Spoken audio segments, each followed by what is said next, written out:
Chapter 9, Rotation.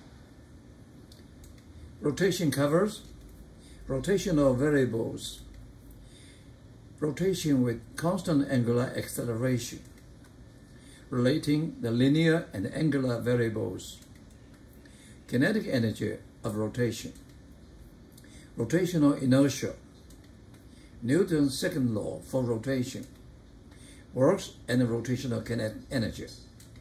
You can find them in the timeline. Rotational variables,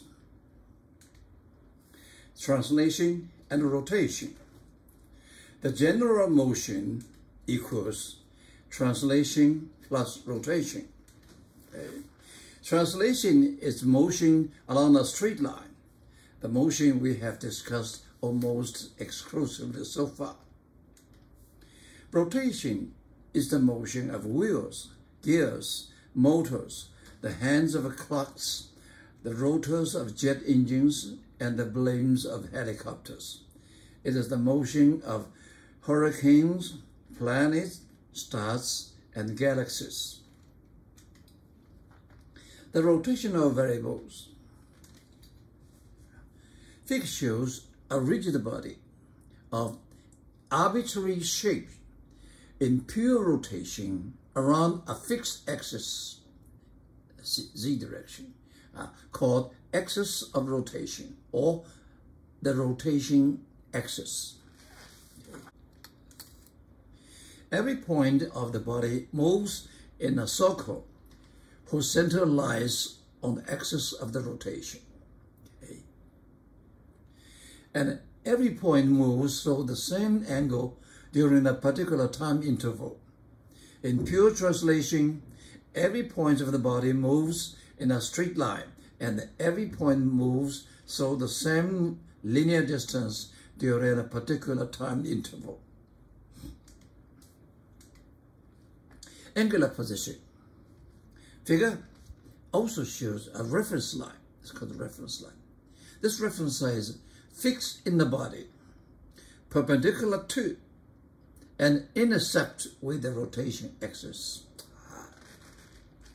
Three, one is fixed in the body, two, perpendicular to the rotation axis, and three, intersects with the rotation axis. We can describe the motion of the rotation body by specifying an angle position, the angular position of the reference line. That is, the angle of the line with respect relative to a fixed direction. In the figure, the angular position theta is measured relative to the positive direction of x-axis, and theta is given by S over R. We know that one. This is an arc, this is radius, this is angle. Okay? We'll use this disk to show the derivation of the radian, a unit for measuring angle. This strip is the same length as the radius of the disk. If we lay the strip along the circumference of the disk, the amount of angle subtended by the length of the strip is defined as 1 radian.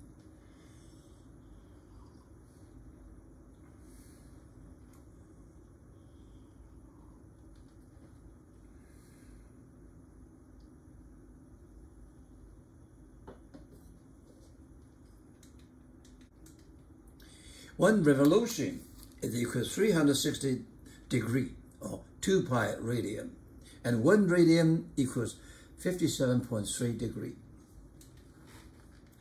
Theta t can be treated as a scalar similar to x equal to xt in one-dimensional translation. We do not reset theta to 0 with each complete rotation of the reference line about the rotational axis. If the reference line complete 2 revolutions, then the angular position theta is 4 pi radius. The position of the reference line with respect to the rigid body is arbitrary, but it is perpendicular and intercept to the rotational axis. Angular displacement. We look at this reference line. At time t is angle theta 1. After delta t, so t2 equal to t1 plus delta t, and then the angle is increased delta theta, the theta 2. The theta 2 equal to theta 1 plus delta theta. Okay, and we see the angular displacement, theta 2 minus theta 1 delta theta. This definition of an angular displacement holds not only for the rigid body as a whole, but also for every particle within that body, because they are all locked.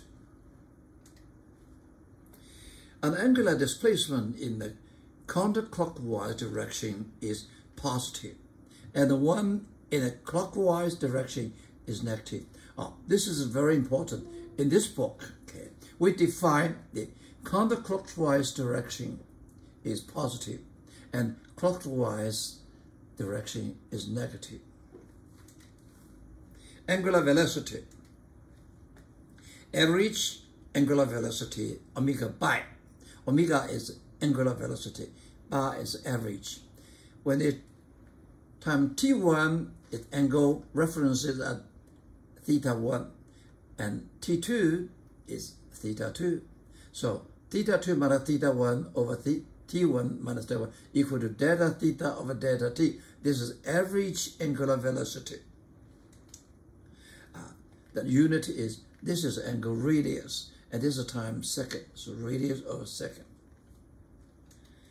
The instantaneous angular velocity is delta t approaches 0. That's the limit. Limit delta t approaches 0. And this is definition from calculus is d theta dt. Similar to the velocity, linear velocity, v equals dx dt, something like that, okay? The unit is also a radians per second. Angular acceleration. This is an average angular acceleration because alpha bar equal. When t1 you have angular velocity omega 1, and t2 you have angular velocity omega 2. The delta omega over delta t is the average angular acceleration. But usually you want instantaneous angular acceleration. And the unit is, omega is radius of second, divided by time, so radius of a second square. An instantaneous angular acceleration is, we take the limit delta t approaches to 0. Now, limit delta t to 0. The units are the same. And we know that omega is d theta dt. Alpha is d omega dt, so it is the second derivative of theta with respect to time t.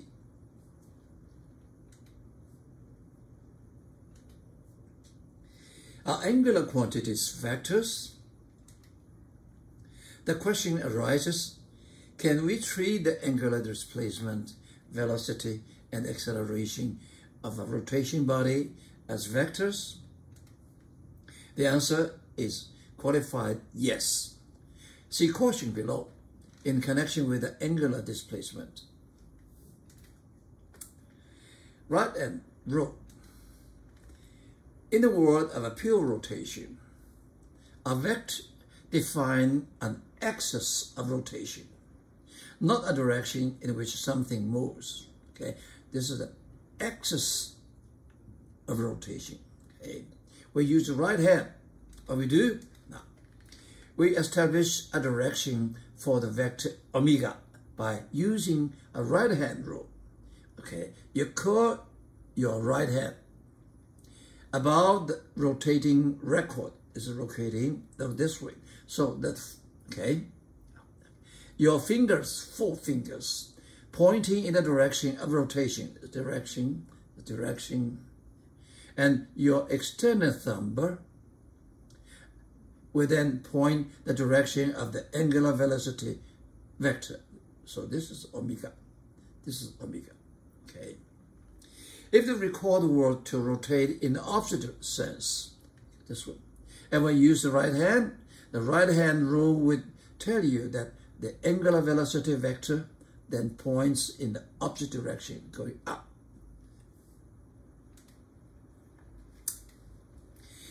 You have to remember that the angular displacement, only angular displacement, unless they are very small, such as d theta, cannot be treated as vectors. This is the only exception. Okay? For they do not obey the rules of vector addition. They are not commutative. Vector A plus B should equal to B plus A, but for its rotation, angular displacement, they are not equal.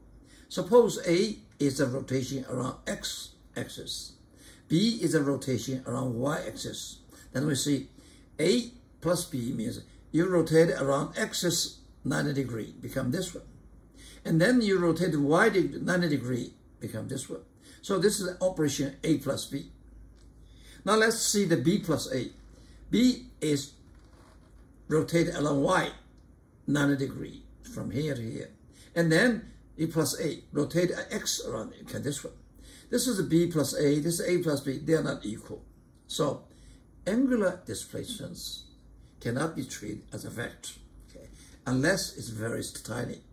Rotation with constant angular acceleration.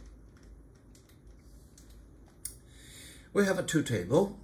On the left, with red color, is one-dimensional constant acceleration formula. On the right is the rotation with constant angular acceleration. They are very similar. Look at this one.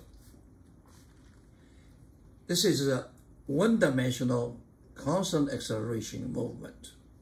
The v at time t equal to v initial times 0 plus acceleration t. Here we see rotation with constant angular acceleration is angular velocity omega at time t equal to its omega 0. The angular velocity at 0 plus angular acceleration alpha time t. Similar. Like this. The displacement of x equal to v0t plus half alpha t squared. And you see the angular displacement theta minus theta 0 equal to angular velocity omega 0t plus half alpha acceleration t squared. These are very similar. So I know you're familiar with this one, so it's very easy to remember this one and apply this one. Sample. The disk in the figure is rotating about its central axis like a merry-go-round. The angular position theta t of a reference line on the disk is given. This is 0. Theta equal to minus 1.00 minus 0.600 t plus 0.250 t squared, with t in a seconds, theta in a radians, and the 0 angular position as indicated in the figure. This is 0 direction. Okay, this is a reference. Question A. Graph the angular position theta of the disk versus time from t equal minus 3.0 second to t equal to 5.4 second. Sketch the disk and its angular reference position line at t equal to minus 2.0 second, 0.0 second, 4.0 second, and when the curve crossed the t-axis. Now this is when we know theta is given, okay? And you give it a time. We put different time. For example, if we take time t equal to minus 2 seconds c, we put the t inside. We get the theta. This theta is time equal to t, its angular position. Okay. This is radial 1.2. Okay. Now we look at this one. This is a t equal to this is a t this is theta. T equal to minus 2, this is the one, okay? And we got a 1.2, this is 1.2. So this is this point. Okay? And we put different time t, we get different points. This is 1, 1, 1, 1. We draw the screen, okay? This is perfect. Okay. And there's 1.2 radial, about 69 degrees. Question B. At what time t minimum does theta t reach the minimum value shown in the figure theta? What is that minimum value? We look at this one. We do derivative d theta dt from the equation, we get minus 6.00 plus 5.00 t. We want to find the minimum, we let it equal to 0. We do the calculus, right? And we find the t is about 1.20 second. And when we put the 1.2 second into theta, so we find the theta. This one is minimum, okay? So we put it aside, and we get this minus 1.36 radial. What then? Now, this is 1.2.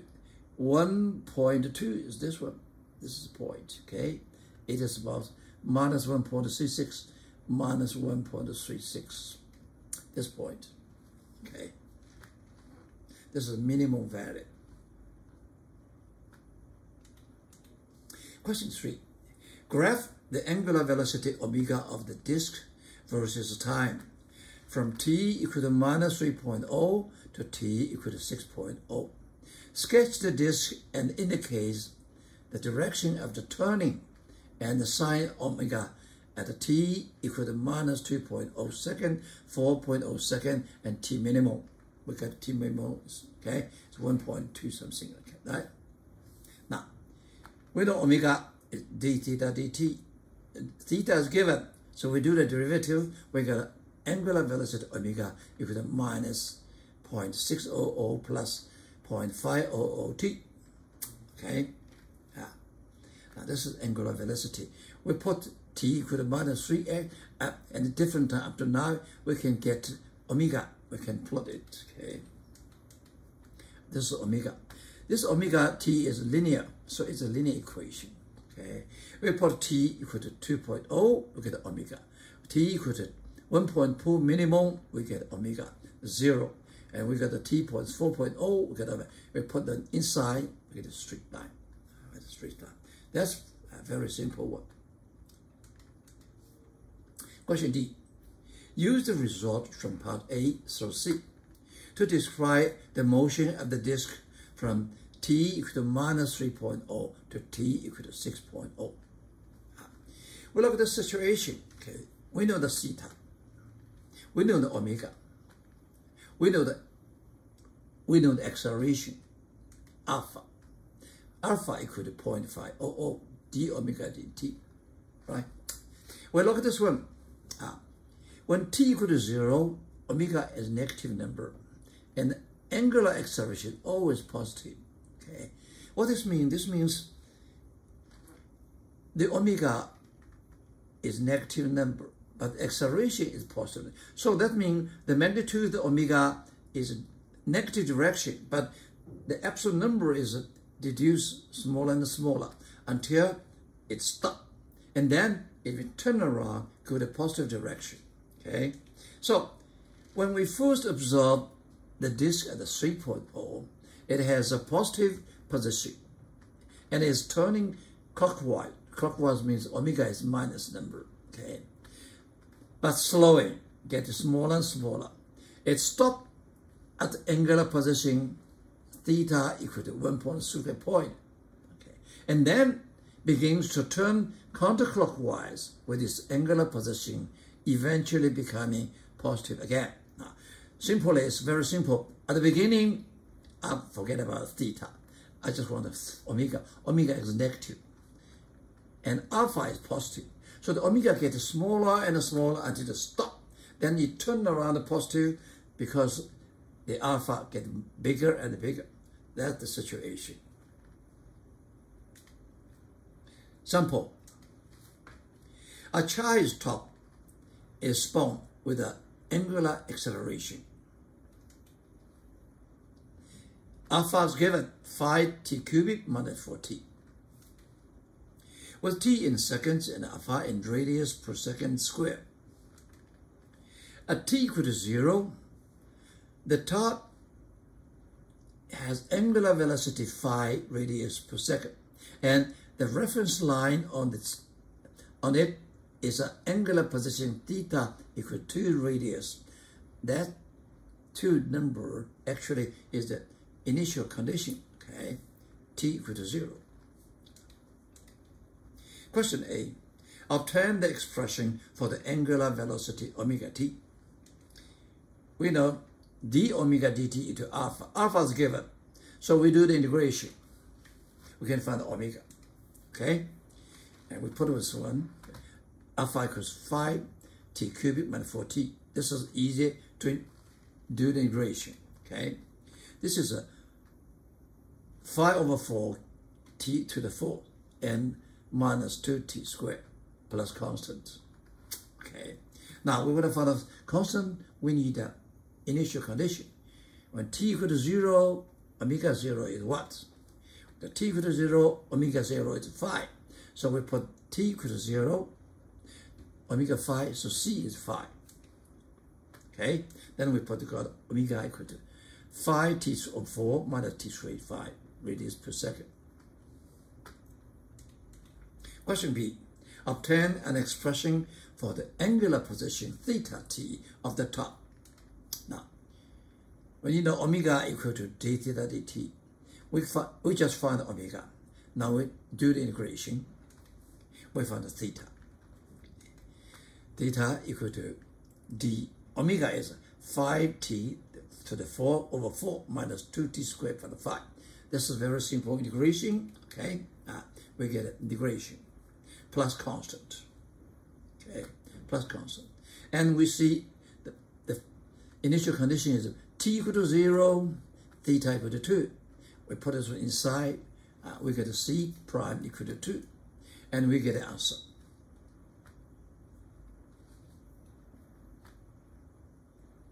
This is radius. Sample. A grindstone rotates at a constant angular acceleration alpha, 0.35 radius per square second. At time t equal to 0, it has an angular velocity omega 0 equals minus 4.6 radius per second. And the reference line on it is horizontal, time equal to 0. At the angular position theta 0 equal to 0. Okay? This is axis, rotate. This is reference line. This is 0 line. Okay. A. At what time after t equal to 0 is the reference line at the angular position theta equals 5.0 revolution. 5 revolution means 5 times 2 pi, 10 pi angle. And we know this is a time t. This is theta is 5.5 revolution. This is 10 pi. Omega 0, we know given. Okay, the alpha, we know that. So we can find the t. It's a very simple question. Okay, t is 32 seconds. Question B. Determine the grindstone's rotation between t0 and t32. Now we look at this. Omega 0 is negative number and alpha is positive number. So the situation is the omega will be getting smaller and smaller until stop and turn around become positive. This is the situation. Okay? I'll repeat again. Because the angular acceleration is positive. So the initial angular speed is negative. So it will getting, the number is smaller and smaller until it is 0, stop, and turn around because the angular acceleration is positive, it becomes positive and positive, right? Yeah. Yeah. So when t equals 32, we can find the theta 0. theta 0. Or it's 10 pi is given. Okay? And we find omega equal to omega 0 plus alpha t. Okay? T is 32. We get omega is 6.3 radius already. Okay? Already. Question C. At what time does the ground storm momentarily stop? That's what this one equal to 0. Okay? This one equal to 0. This one equal to 0. This one initial minus 4 point. And alpha plus 3 equal to 13 seconds. The ground state momentarily stop and turn around. Relating the linear and angular variables, we discuss uniform circular motion. We often need to relate the linear variables s, v, and acceleration a for a particular point in a rotating body to the angular variables theta, omega, and alpha for that body. The two sets of variables are related by r, the perpendicular distance of the points from the rotation axis. This perpendicular distance is the distance between the point and the rotation axis, measured along a perpendicular to the axis. It is also the radius r of the circle traveled by the points around the axis of rotation. Now this is the point, okay? It has velocity v is along the tangent of the circle. This is the body, okay? This is the rotation axis perpendicular to the page, okay? So the position theta to the positive direction of x-axis, okay? And this is arc S, this is R. So we know that when the S equal to R theta. Theta is in radius, okay? And the velocity along this direction, is speed. We call it V is ds dt. The R is constant, so it becomes R d theta dt. And d theta dt is the angular velocity of the body, okay? So this because V equal to R omega. Remember, V equal to R omega, S equal to R theta, okay? How about the acceleration? The acceleration a little bit complicated. Now, it has two acceleration. One is centrifugal, toward the center of the circle. One is tangential, okay? Now, tangential is equal to dv dt, change rate.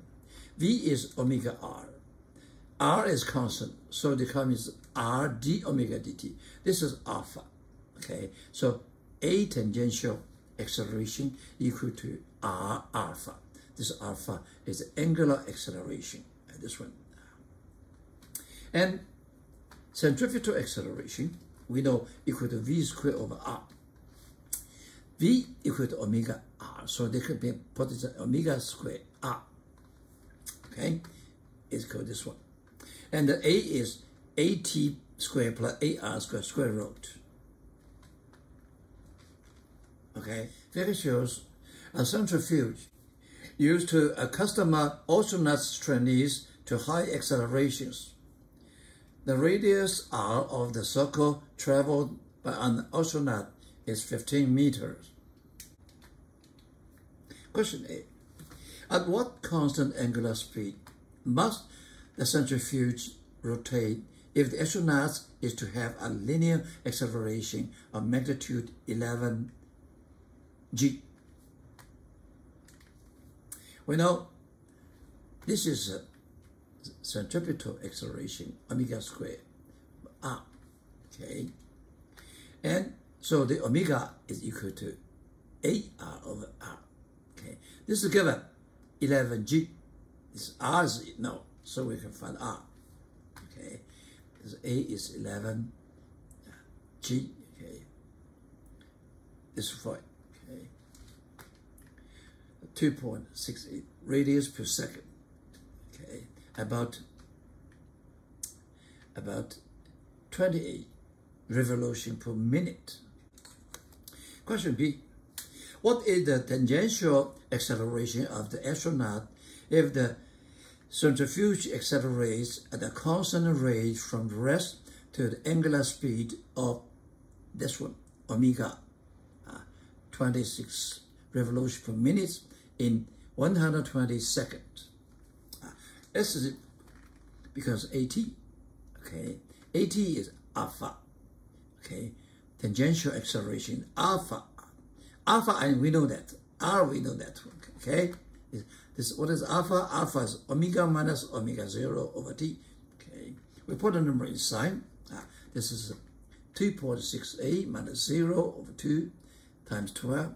Then we get 0.34 meter per second per second. Kinetic energy of rotation. We shall treat the table saw and any other rotating rigid body as a collection of particles, all with different speeds. We can then add up the kinetic energies of these particles to find the kinetic energy of the body as a whole. In this way, we obtain for the kinetic energy of the rotating body. K equals sigma I. Each I have half mi vi squared. When you have a rotation, the vi is equal to omega ri, different ri, different vi, okay? And we find out that's equal to sigma mi vi squared, omega squared. Omega is constant for everyone, okay? And then we give this red stuff, okay, the name I, okay, the I. We call the quantity sigma mi ri squared the rotational inertia or moment of inertia, I, of the body with respect to the axis of rotation. Of course, different axes, same stuff, they will have different rotational inertia because R is different. Right. Rotational inertia.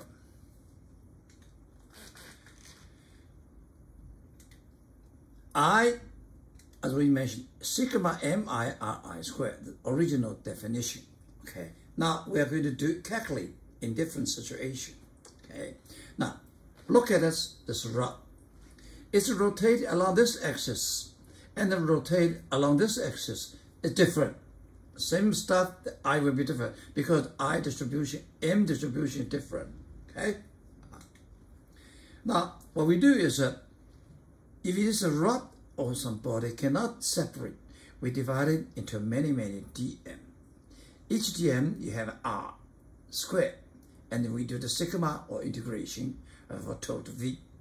This is a rotational inertia definition.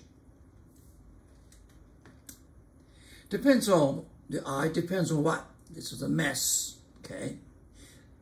Not only the mass or distribution of mass, because you have I squared, distribution different, and you have R, this is axis. Same stuff, same body to different axis, the rotational inertia will be different, right? Calculating the rotational inertia. By definition, I equals R squared dm integration. We divided body into many dm, and we find R squared dm and the sigma or integration them. Okay. We have a parallel axis theorem. The rotational inertia of a body about any axis I is equal to the rotational inertia mh squared. It would have about that axis if all this mass were concentrated at its center of mass. And h is the distance from the center of mass to the axis, plus its rotational inertia I comp about a parallel axis, so the center of mass. Two parts. Okay, this is we want to find the rotational inertia of a body about any axis. They got two parts. One part is one axis pass through the center of mass, okay, but parallel to this axis. The second part is we assume all the mass concentrate at center of mass. H is the distance from center of mass to that axis. Now, let me prove it. First, we know the situation. Okay. This is a body. We want to find the rotational inertia around this axis at P, perpendicular to plate. Okay. And what we do, we took the orange of the reference phrase just in the center of mass. Okay. In this way, we can do calculation easily. Okay. Now look at this is a rotation axis, which the distance to the orange is h. Its components x is a, y is b. This is a general dm. Okay, its location is x and y in this reference. Okay, and its distance to the rotational axis is r. This way we want to find, and we find r squared equal to this square plus this square. This equal to x minus a, and this equal to y minus b. Okay, so we have r squared equal to x minus a squared plus y minus b squared, right? And then we rewrite it. We know x squared, y squared. You have x squared, y squared, a squared, b squared, minus 2ax minus 2by. So we write it, r squared equal to x squared plus y squared, plus a squared plus y squared, minus 2ax minus 2by. Okay? Now, what we want to find, we find an I around this axis. So by definition, okay, this is dm r squared integration p. This r is to the p, right? This definition. Since r equal to this 4 term, so we rewrite this with r. Okay? Yeah, that's fine. So ip equal to the 4 integration put together. And let me see one by one. What x squared plus y squared? X squared plus y squared is this one. Look at this distance called r comp. This distance to the center mass, r comp. So this is I comp. This is I comp squared dr. Okay, this is variable, different dm and different r's. So that by definition, this is I comp. This axis is parallel to this. Okay, parallel. What a squared plus b squared dm integration? You see, a squared plus b squared is h squared. Okay, so this is h squared. H squared, h is constant. Take it out because this is fixed number. And integration dm is big M. So this equal to m h squared. Okay.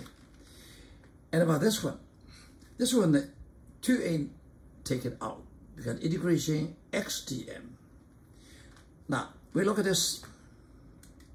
The center of mass location is sigma x dm over this one, right? This is by definition. And in our case, we choose the orange of the reference overlapped with the center of mass. So that means this is 0. This is 0, okay? This is 0 means what? This integration equal to 0. This integration equal to means this integration x dm equal to 0. Same reason, okay? Y comp is 0 because we choose the reference overlap. What this means? This means y dm integration is 0. That is y dm integration is 0. So these two terms integration is 0. And these two, we get icon plus MHC. This is a parallel axis theorem. Okay, you want to find the inertia around this axis. It has two parts. One is another axis passing through the center of mass, also parallel to the axis. Okay, this icon. Plus, we assume all the mass concentrate of this central mass. The inertia around P is called mh squared. So we prove this one. We have a lot of calculation, already have it. We can check the number. For example, this is ring, it's hot, okay? About any dimension, this is I could have mr squared. Same ring, but different axis to this central axis, and this one is easy, it's mr squared.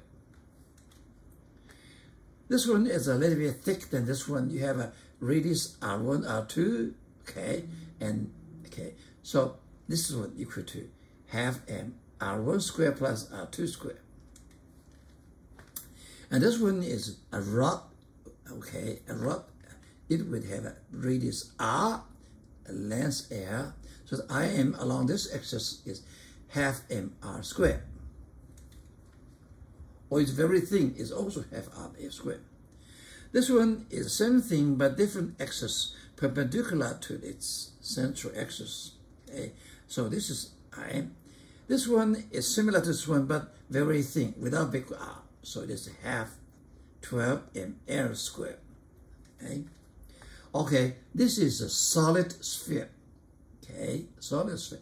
About any diameter is 2/5 mr squared. And this is the shear, not solid. Okay, so this is around any axis. This is half mr squared. And this is a plane. This is plane. This is AB.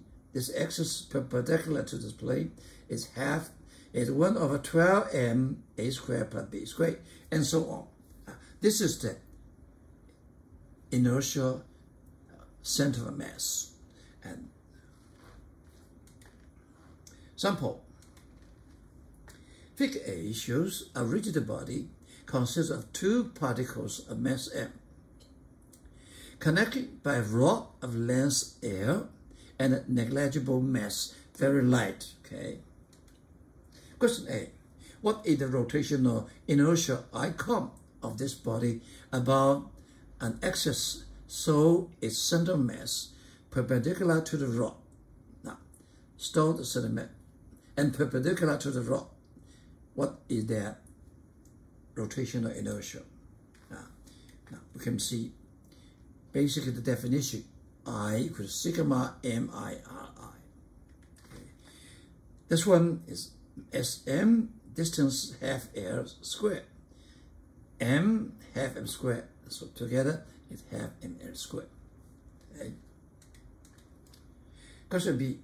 What is the rotational inertia I of the body about an axis so left end of the rod and parallel to the first axis, this one. Okay. Now, we can do this one by the definition or by the parallel axis. First, we do the parallel axis. Icon, we have finite, half mc, okay? Plus, you concentrate the mass at the center mass, and distance half L. So okay, m, this m is 2m. H squared, h what is h is half L squared. So put together is ml squared. Or you can use, starting from definition, is I equal to sigma miri squared. For this one, this ri is 0. For this one, ii is L. So this equal to ml squared. They should be the same. Sample. Figure shows a thin, uniform rod of mass big M and length big L. Question. What is the rotational inertia about an axis perpendicular to the rod through its center of mass? Center of mass at the center. This is a uniform. So we can divide this rod into many dm. Now, for example, we find the typical representative. They call the location at the x. The width is dx. Later, we will relate it dx and the dm. Okay. We see this is a representative for all dm. Why? Now, you see, when x equal to minus half L is this section. When x equal to 0 is this section. When x equal to half L is this section. So when x changes from minus L over 2 to L over 2, it covers all sections. Okay, now let's do it. dm related to dx is equal to dm equal to dx rho, linear density. What is rho? Rho is total mass over total length, the linear density, m over l. Okay, and by the definition, I equal to x squared dm integration. dm equal to m over l dx, x squared.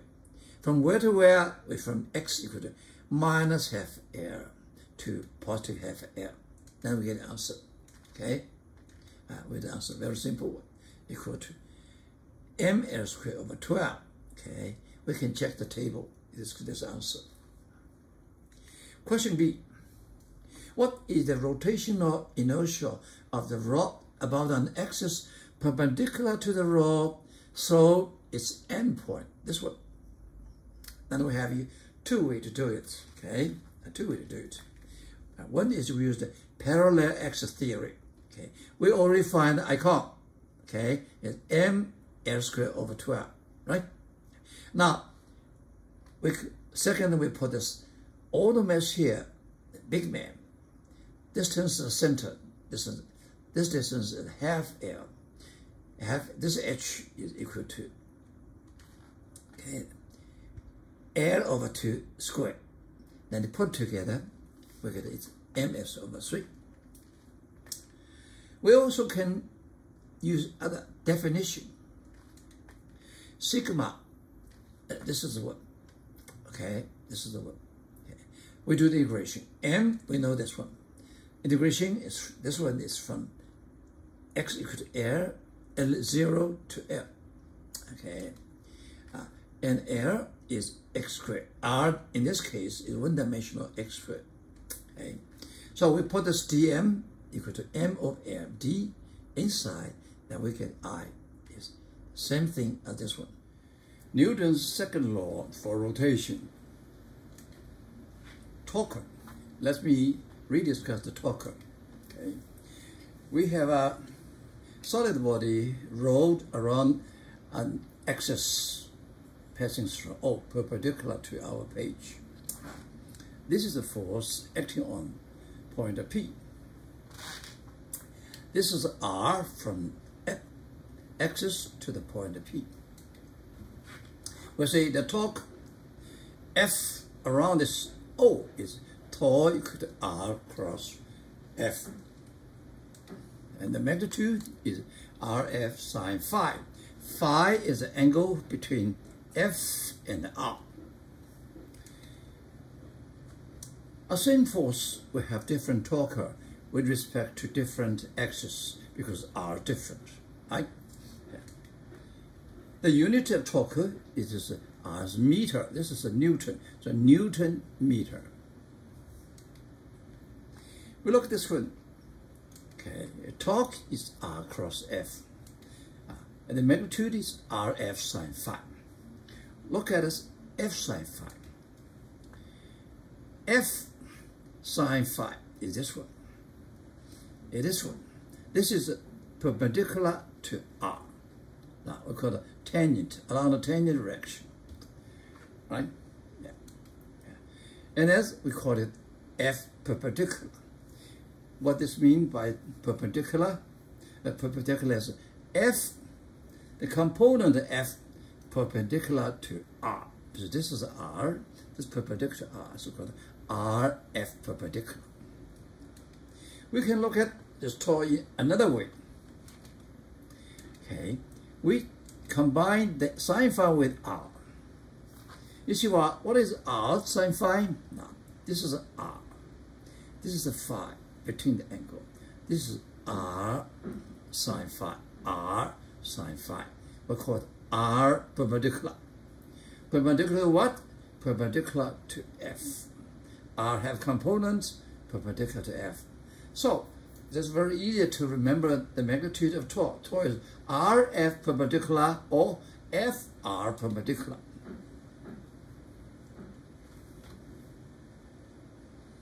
This wood T-bar has eye hooks at regular intervals along its length.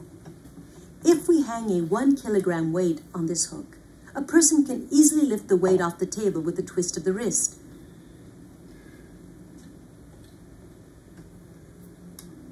When the weight is hung on the middle hook, it becomes more difficult to lift.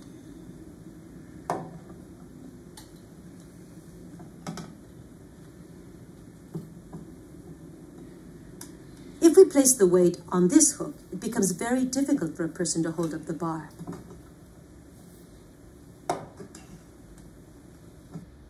This animation shows the force due to the hanging weight and the magnitude of the twisting force which is needed to support the bar.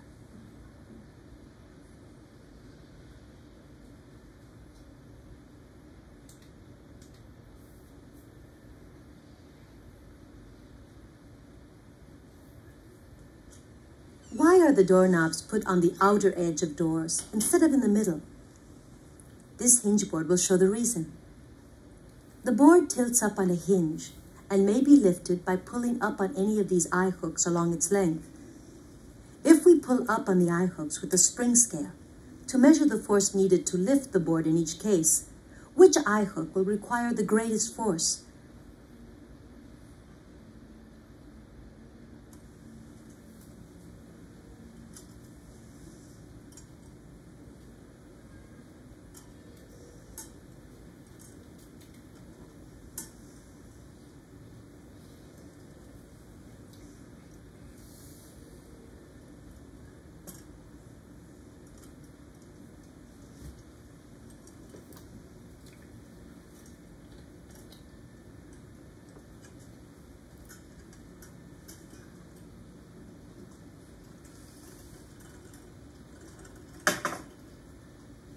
The inner hook takes the greatest force to lift the board.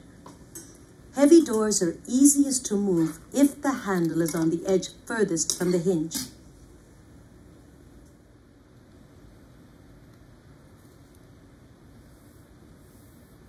We'll use this torque wheel to demonstrate the addition of torques to produce rotational equilibrium.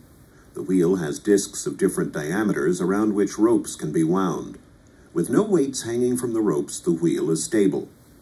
If a single 1,000 gram mass is hung from the 5 centimeter diameter disc, the wheel is unstable and begins to rotate. How much weight should we hang from the 10 centimeter disc to balance the wheel?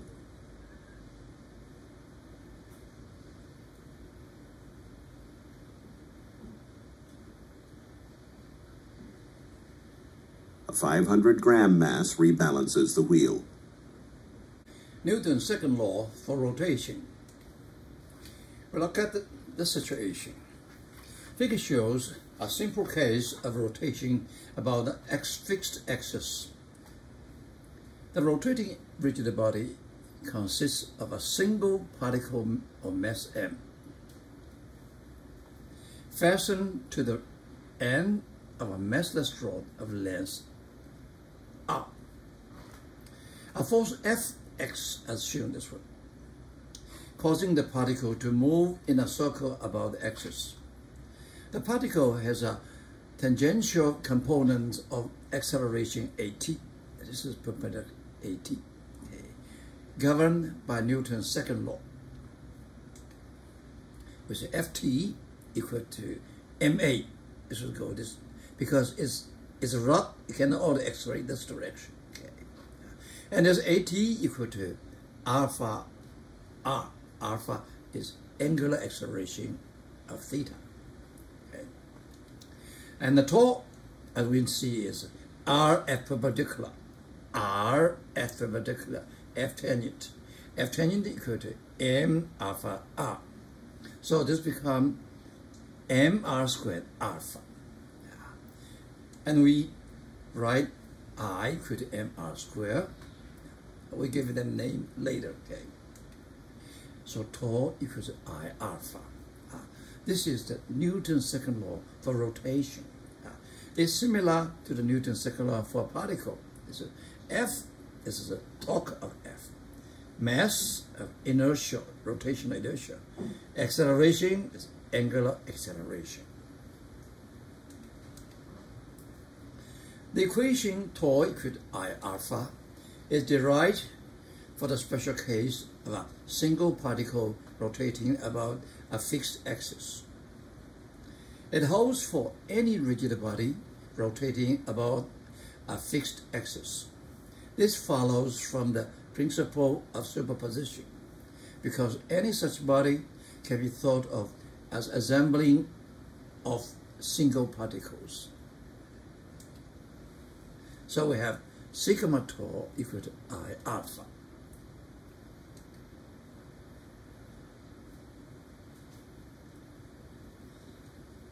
This rotating bar will be used to show how the angular acceleration of an object is affected by its rotational inertia and the applied torque.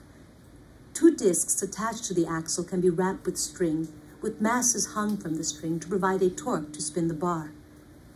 These two masses can be attached to the bar either close to the center or farther out to vary the rotational inertia of the bar.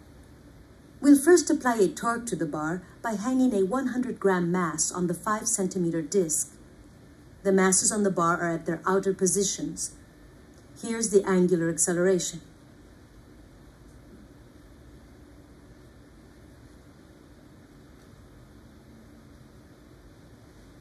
Now we'll increase the torque by changing the hanging mass to 200 grams.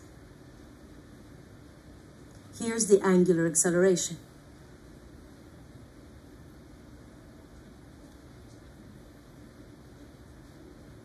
This time, we'll increase the torque by hanging the 200-gram mass from the 10-centimeter disc.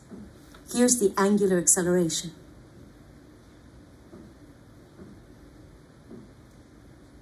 Finally, we'll leave the applied torque the same, but we'll decrease the rotational inertia of the bar by moving the masses on the bar to their inner position.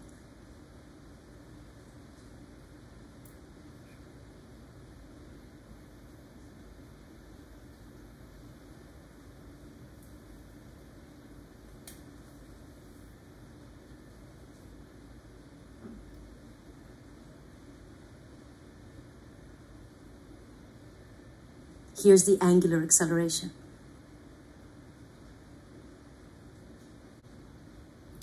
Sample. Fig A shows a uniform disc with mass m 2.5 kilogram and the radius r 20 centimeter, mounted on a fixed horizontal axis.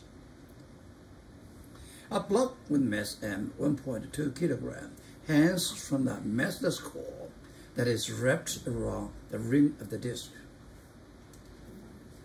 Find the acceleration of the falling block, the angular acceleration of the disc, and the tension in the core.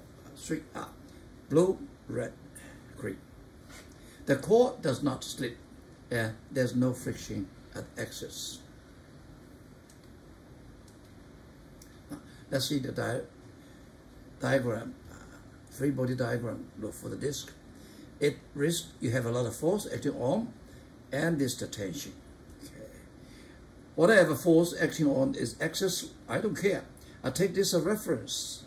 We see tau equal to I alpha. The tau is TR. I is convection, half mr squared. Alpha is acceleration, angular acceleration. And look at this one. This one we have two forces acting on it, Fg and the T. So you rotate this one, so should falling down. Fg mg minus T equal to ma. Now we have two equations, T unknown, alpha unknown, A unknown, 3 unknown, 2 equations, not enough. We need one more. One more question is relationship. Okay. What the relationship can find? This is alpha and A. We know that A equal to this acceleration is equal to the acceleration at this point. And this acceleration is alpha equal to A equal to alpha R. So we have 3 equations, 3 unknown. We're done. That's physics. That's what we have to learn. Left over is high school algebraic. Very easy. I'm not going to do it. Okay. So we get a T equal to half ma. Okay. A equal to 2mg over m over 2a. We put the number inside. We get the answer. We can see the A is smaller than 9.8 g, so it's reasonable, right? And then the T is 6.0, smaller than the weight, so its weight going down. That's a reasonable answer. And alpha equal to A over R, 24 radian per second squared. Work and the rotational kinetic energy.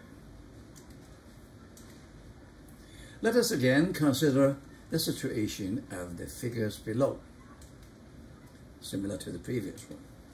It's the work done by the F equal to F dot ds. ds is along the tangent, right? ds is circular shape, ds. And as ds equal to r d theta. Okay? Equal to rt d theta. Okay? Yeah. So, d theta, this one equal to ds equal to r d theta. And ftr, r f perpendicular to r is torque, the torque of the force around this axis. So, finally, w equal to dw integration. And we put this one inside. The angle is from theta initial I to theta final. Just work done. Okay. Let's also assume that only energy of the body that is changed by F is the kinetic energy. Okay. Then you see the W equal to delta T. Kf minus Ki. Ki, okay, so we could put Ki is half mv final square, Kf, minus half mv initial square, Ki. And the Vf equal to omega Fr. Omega Fr square. And Vi is omega Ir square. We take the R square out, we rewrite it, okay, half mr square omega final square minus half mr square omega I square. We know this one is the rotational inertia. I take the I, okay? So this becomes the final kinetic energy of rotation, half I omega F square minus half I omega I square. So the rotational kinetic energy is half I omega square. Okay? The work done by the net torque acting on the rotation at rigid body is equal to the change in the rotational kinetic energy of that body. This is kinetic change. This is the rotational kinetic energy. So K equal to half I omega. This is very easy to compare. You compare the translational word K equal to half mv squared. This is velocity, angular velocity, mass, inertia, rotational inertia, right? And the power of rotation, motion, because power is dw dt. Okay, a dw we know is tau d theta, and d theta dt is omega, is equal to tau omega. Okay, the instant power, okay, per unit energy per unit time. Compared to the translation, torque F, angular velocity, we can easily remember that. Sample. Let the disk in above sample starts from the rest at time t0. What is its rotational kinetic energy K at t equal to 2.5 seconds? Now, this is K should be half omega squared I. We find I, we find omega, we get it. Okay, it started from rest. Okay, this is torque is constant, so this is constant angular acceleration. Okay, so the omega equal to omega 0 plus alpha t. Omega 0 at the rest is 0, so it's alpha t. Okay, and I, by definition, you can check the table. A disk is half mr squared. Now, we'll put this one inside. So the K equal to half IOC. This is half mr squared. This is alpha t. Then we have everything. We put a number inside. We get the answer. 90 joule.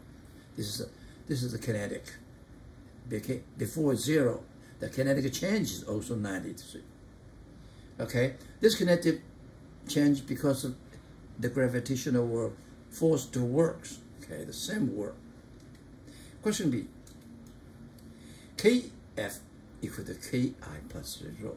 Okay, and initially Ki is 0. So finally, kinetic energy equal to the work done by the gravitational force.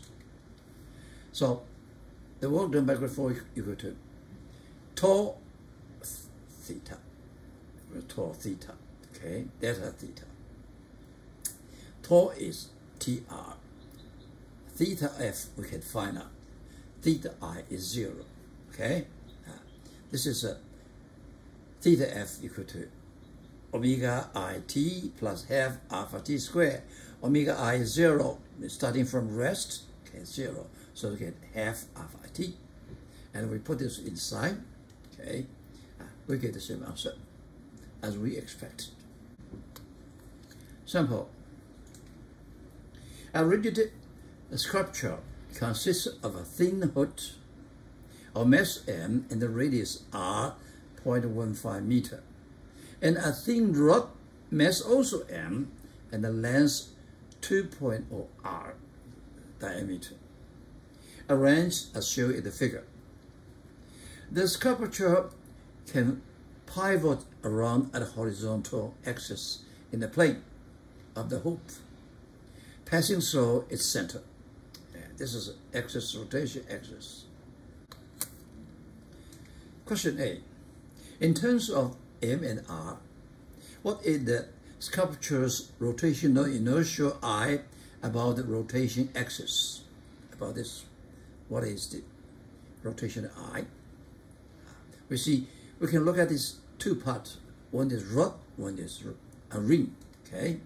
So this rod, you find it initial around this axis, you can find the two parts. I come and concentrate all the mass here around this one. I come is very easy. It's ml squared over 12. We have learned 12. Okay, and this one m, this is m, and h is from the center to this rotate is 2r, or r plus half a l. We calculate 4.33 mr squared. And this ring around this diameter, we can check the table. Okay, this is I hope. Okay, it's half mr squared plus 3.33. Put together, you get about 4.8 mr squared. This is the answer. Question B. Starting from rest, the sculpture rotates around the rotation axis from the initial upward orientation of the figure. Starting from this one, it rotates along this axis. what is the angular speed, omega, about the axis when it is inverted, called inverted. Now, we're starting to see that one. Originally, center of mass should be here. We can use the definition, m1x1 plus m2x2 divided by m1 plus m2. Look at this one. Okay, this whole center is here, so this r is 0, and this is here, so it'll be 2r. Okay, 2r over 2m, which is the r. Okay, yeah. This is what it is. So when we inverted the delta k plus delta u equal to 0, and delta k is final kinetic energy minus initial rotational kinetic energy equal to half I omega squared. This omega we have, okay, is what we want to find. Okay, and we see this I we have calculated 4.83 mr squared. We put them together. Delta u equal to is going down. Okay, it's going down. So the delta u is centered here. Goes m to the m is 2m. G delta h from here to here. Okay, from here to here is 2r and minus 2r. Then we see k delta u equal to 0. That means half omega minus 4kc. M can find omega. Okay. A uniform rod of mass m equals 0.060 kilogram, and length L equals 0.20 meter, can be rotated frictionlessly around a horizontal axis. This is a horizontal axis. Okay. At one of its end, this end. The rod is originally had horizontal and perpendicular to the axis. Find the angular velocity and acceleration after the rod is released from rest when 1. The rod is in horizontal position, 2. The rod is in vertical position. We want to find the angular acceleration. We need to find the torque first. At the beginning, theta equal to 0 horizontally, and with omega 0 is given. Okay. In order to find the torque, we have to divide this rod into many small sections dx. This is as a representative. X equal to 0 in this section. X equal to L in this section. Okay. We want to find the torque. By definition, torque equal to dmg, the weight multiplied the x. This is the torque. Okay. From where to where? From x equal to 0, x equal to L. We can relate it dx and dm. Dm equal to rho dx, the mass, g, the weight, x. Okay? So that's very simple. We can do it. And we know rho L is m.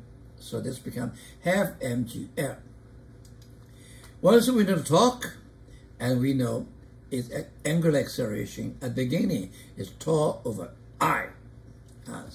And I is around this one is by parallel theory is the I around the center mass is ml squared over 12 plus the center mass around this axis is m half L squared.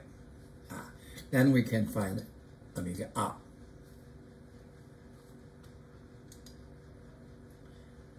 And let's find this one, the angular velocity and the angular acceleration. We know this one, at this point, the torque is 0. Okay, so the acceleration is 0.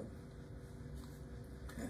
And then we know this one, we know that we want to find the angular velocity, we use the mechanical energy concept. At the beginning, the center mass is here. At this one, the center mass log half L. So the delta U equal to mg delta y equal to half L equal is kinetic energy. So we can find this one, okay, omega equal to 3g of L. Because this I, we can know this one, 1/3 mL squared. Next lecture, Chapter 10, Rolling, Torque, and Angular Momentum. Welcome you make a comment and give suggestions so that this program can be more helpful. Acknowledgement.